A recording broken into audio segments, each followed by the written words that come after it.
Welcome to the Hymn of Ash and Echo. Tonight's story, A Haunted House. A story of demons, possession, and the supernatural lurking just beneath the surface.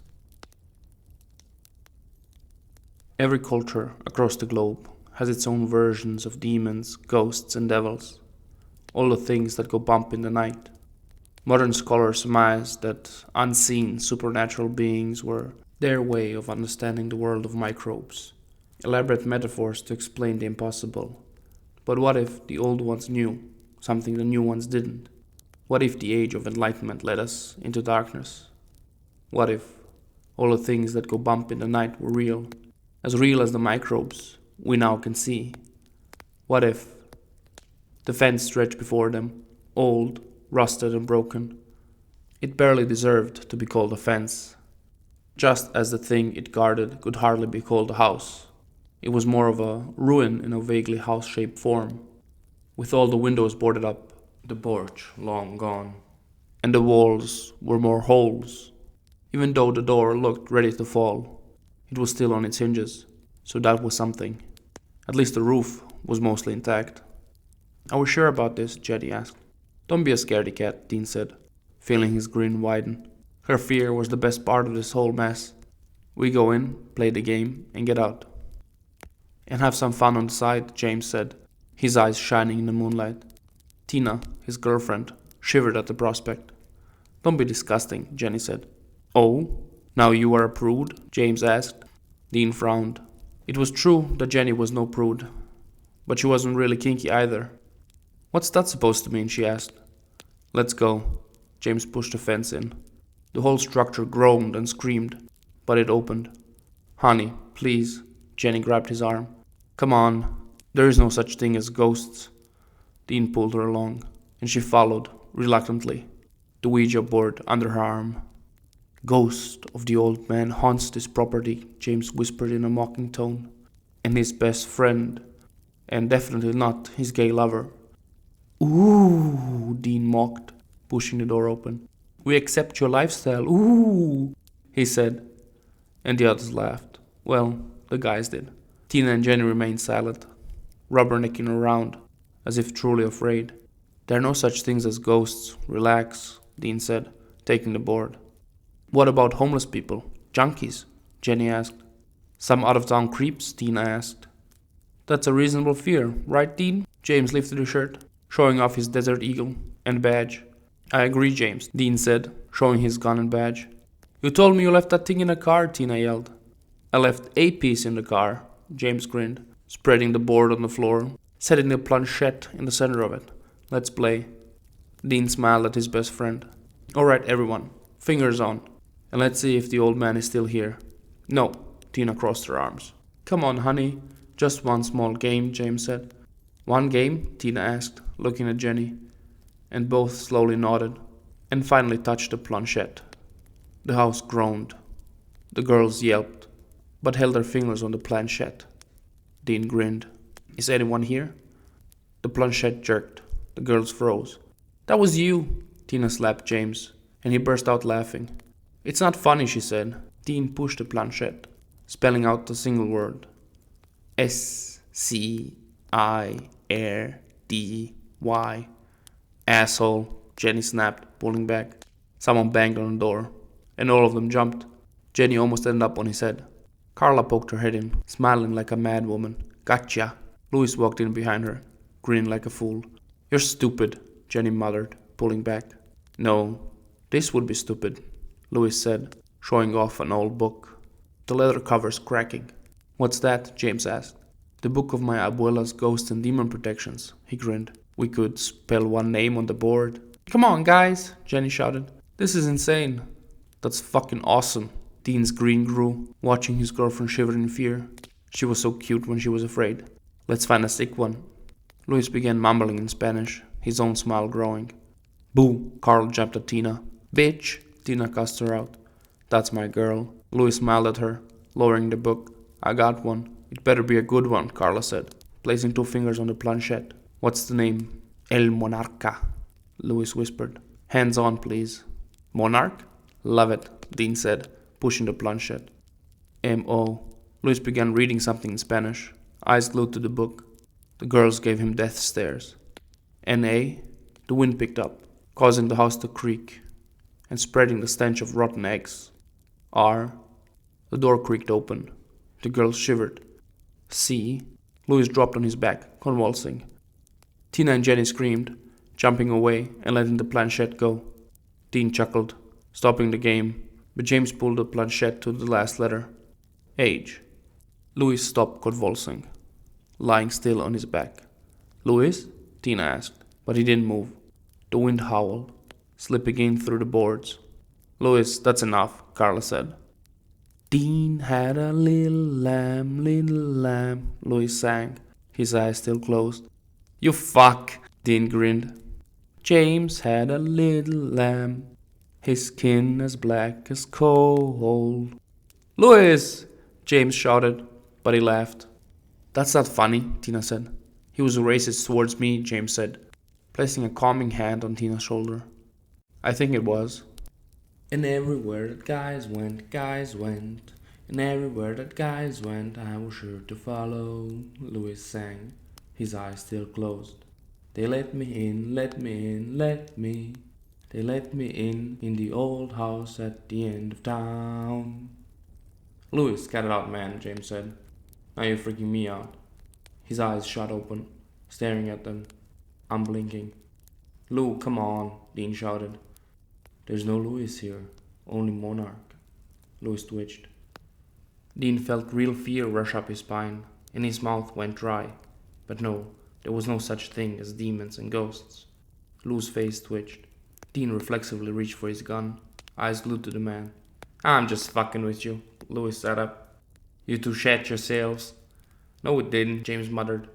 Well, I almost did, Dean said, letting the gun go. The hell is wrong with me? Why did that scare me so much? Honesty is good, Louis said, getting up. That's why you're my favorite.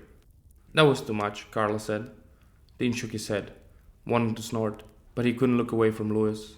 Something in the man's eyes seemed off. Come on, baby. It was just a little joke, he said, reaching for Carla. Don't ever do that again, she said. Dean blinked, finally realizing it.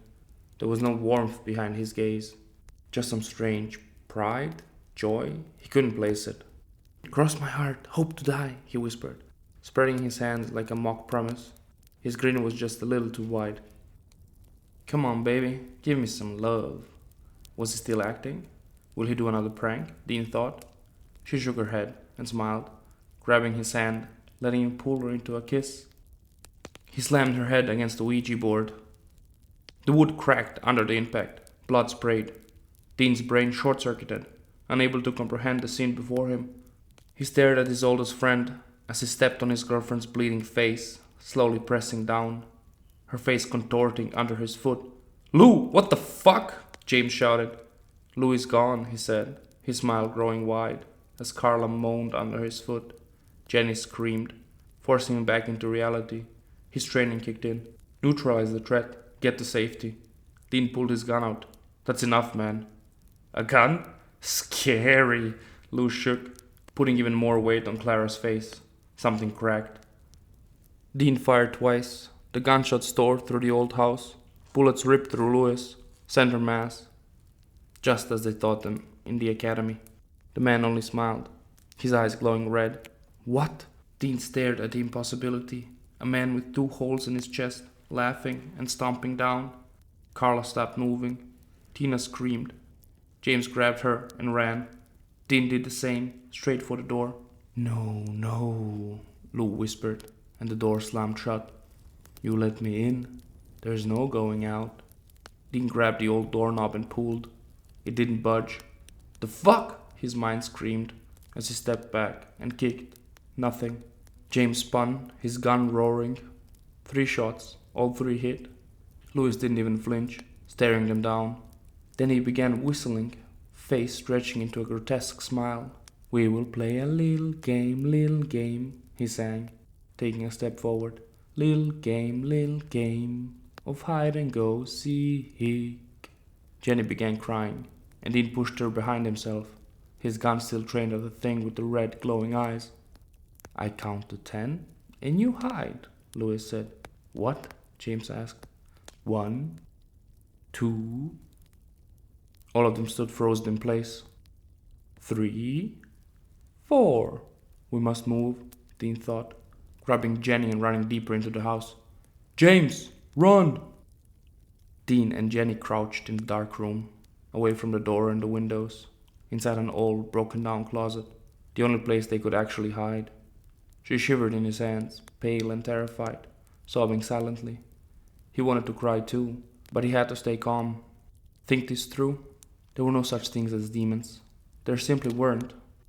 He saw Louis in his mind's eye again, pressing down on Carla's head, smiling and singing. 2 holes in his chest, bleeding, and still standing. His brain twisted in knots, looking for a logical solution. Drugs? He saw junkies take up to a minute to realize they were dead, but no, Louis wasn't a user. Adrenaline? No, that couldn't be either. James had a faithful girl, faithful girl. A faint, sing-songy voice reached him, and Jenny shuddered. Lou fucked Dean's bitch, Dean's bitch. What? Dean blinked at the closed door, then down at Jenny. She was pale and totally out of it. Carla knew, so did James, Louis sang. It was Lou's birthday, and his only wish was her. Dean forced himself to ignore the singing, looking around for another way out. The only way out was the window, but it was boarded up, though the boards looked rotten. The door creaked open, and Louis stepped in, the floorboards creaking under his feet. Am I lying, or telling the truth? He sang, walking around the room, the wood creaking under his feet. Ask her, and you shall know. Running steps echoed through the house. It's hide and go seek, not run and gun, Louis shouted and sprinted out. Tina, you dumb girl. He laughed, and she screamed. Gunshots echoed. I have to help, he thought, and ran, leaving Jenny in the closet. He burst into the hallway, just as James pulled the trigger again. A gunshot tore through the house, and Louis' shoulder jerked, but he didn't stop. He grabbed Tina and lifted her off her feet. James shot him again. It had no effect. Logic be damned. Dean charged, ramming his shoulder into Louis's back. All 3 fell, and a vice iron grip grabbed his leg. Dean cried out, kicking, but Louis mounted him, eyes glowing red and grinning like a madman. James hit him from the side. Both went flying. Dean scrambled to his feet, pushing Tina deeper into the house, and jumped at the 2 men. They rolled. Dean ended up on Louis's back. He slammed the man's head against the floor and wrapped his hands around Louis's neck. He squeezed with all his might, but the man ignored him. Pushing himself slowly up, Dean grunted, pressing and squeezing, but it had no effect. The shorter man stood.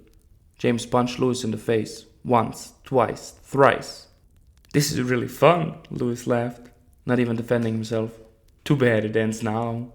James swung again, and Louis grabbed his arm. It snapped like a twig. James shrieked. Louis rammed his fist down his mouth. Blood sprayed. Teeth fell to the ground. Louis laughed, taking James' head into his hands. James had a faithful girl, he sang and twisted. James jerked and flopped to the ground. Tina screamed again, but Dean barely heard her, all his strength leaving him. He slid down to the floor, eyes glued to his best friend, lifeless eyes staring back at him. Dean had a best friend, Louis sang again, stepping over James's body. But he's now dead.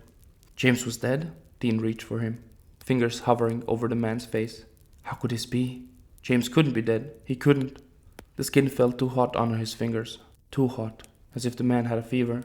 Tina shrieked. Dean's head snapped up, hand still over James's face. Louis held Tina by the hair, his other hand caressing her face. Tina was a little lamb. He slammed her against the floor. Louis killed James? Rage ignited in his gut. His gun roared. Dean threw himself across the room. He tackled Louis. His gun clattered to the ground. They slammed into the wall, and Dean threw his oldest friend aside. Louis rolled, but Dean didn't give him a chance to get up. Dean kicked him in the head. Louis laughed, rolling with a kick. Take Jenny and run, he shouted, gripping his gun again.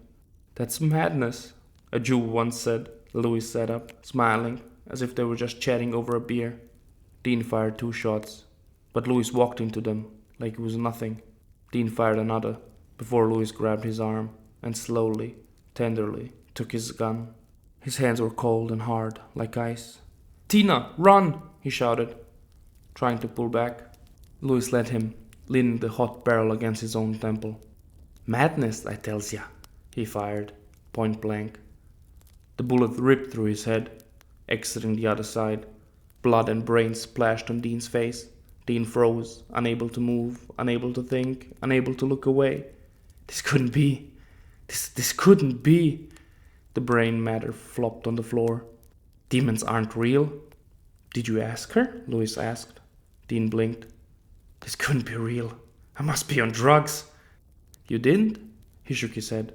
Blood droplets flew through the air. Dean stared at the hole in the man's head. The bullet did nothing to him. How?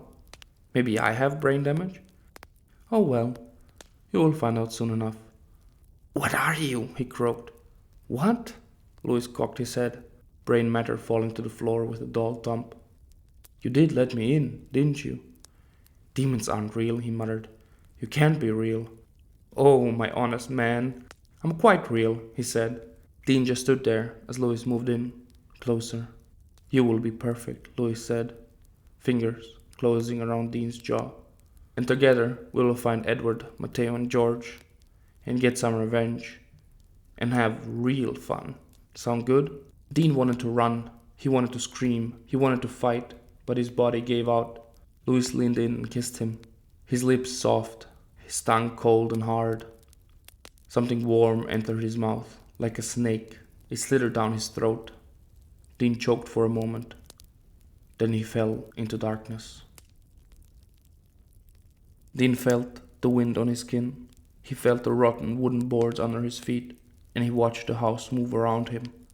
Or was he moving through the house? "Mine," Monarch whispered in his mind. "Mine." Dean saw Tina through his eyes. She crawled on the floor, moving away from him. He saw his own hands reach for her. "No!" he screamed, trying to stop his body, trying to pull back, but he couldn't. His body didn't listen. "And all lambs go to slaughter."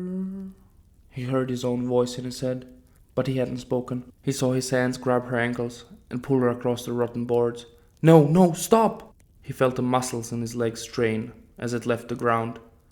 He felt them tense and snap out as his foot stomped down, the world turning red. Her head exploded. "Why, why?" He screamed, but no words came out. "Mine," Monarch answered, and it echoed all around him. "You are mine." "No, no, no, no, no." Dean tried to look away. He tried to close his eyes, but all his body did was reach for the doorknob. The door creaked open, and his body stepped inside a dark room. An old, broken-down closet pushed against the far wall. "No, no, please, no." Jenny still hid there. He could hear her muffled cries. "Let me show you," the voice boomed all around him, and the room lit up. He cringed away, or tried to, but his body didn't move. He felt lust like heat in his chest as the light faded, revealing Louis's living room, party decorations hanging on the walls. But the whole room looked off, as if he had bent in the knees, or lost 5 inches. Then he saw himself, blacked out drunk, snoring on the couch, vomit covering his fine white shirt. Behind Dean's sleeping form stood a mirror, and he saw himself in it, inside Lou's body. "What?" His head turned to Carla and Jenny, laughing. Lust and need rose in him again. He wanted Jenny for years, since high school, since their little fling. No, those weren't his thoughts, his feelings. Oh, he didn't love her. He didn't even like her. She nagged too much, but her body was perfect. And the girl was a freak in the sheets. Luckily, so was Carla. He extended his hand, and his girl smiled, kissing him. Her hands wandered down his chest and stomach to his belt. "No, please." Jenny joined them, both slowly going down on their knees. "No." He tried closing his eyes. He tried looking away, but his body burned with lust, and so did hers. He could see it in her eyes. She wanted this. His chest clenched, his pulse spiking into panic. "Why, Jenny, why?" Told you, Monarch's voice tore through the memory, and Dean was back in the old abandoned house, Jenny on her knees again, though this time she didn't lick her lips, she didn't hold eye contact, she didn't reach for his belt. Something cracked in him, deep, hollow pain spreading through his chest. Was it true? Dean watched as his hands moved. He suspected it, but he watched, unable to look away or stop himself, as Monarch used his body like a puppet. Did you ever love me? Dean asked her, as Monarch used his hands to lift her up. Was it all a lie? Jenny screamed. Dean crumbled, pulling back, hiding deeper into his mind. Nowhere to run, Monarch whispered in his mind. You are mine. Mine. You have just listened to A Haunted House, a story from a monster universe.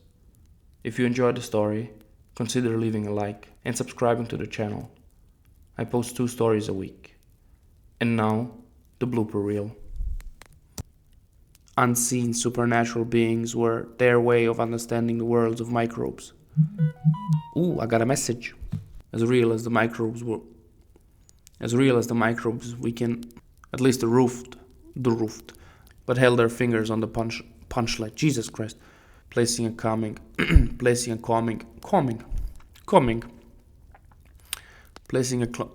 Jesus Christ. Placing a calming hand. Then, setting the planchette. Finally touching the planchette, and finally touch. Dean pushed the planchette. Leather covers cracking. Jesus. The leather. Carla jumped. Louis stopped convulsing. Oh, fuck me. Louis stopped convulsing. Lou stopped convulsing.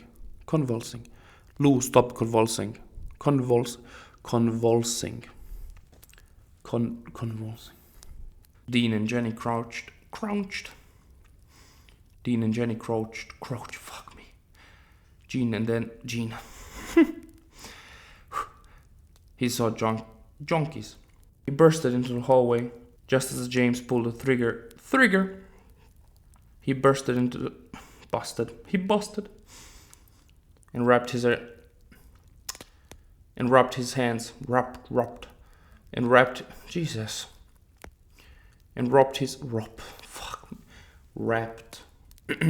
But Dean barely heard her. Louis laughed, rolling with the kink. There was a bunch of kinky shit going on, I guess. Oh, my honest. And together we will find Matteo. Fuck me. Read the words on the page. He could saw it. Come on, baby. Give me some love. Not you, baby. You're giving me some love later. I'm talking to my cat. Come on, baby. You done? Where was I? No, she's not done. Well, I played with the kitty cat. I fed the kitty cat. Now she should be quiet, I hope. Oh, so cute. Where was I? Right. You have just listened to A Haunted House, a story from a monster universe. Fuck me.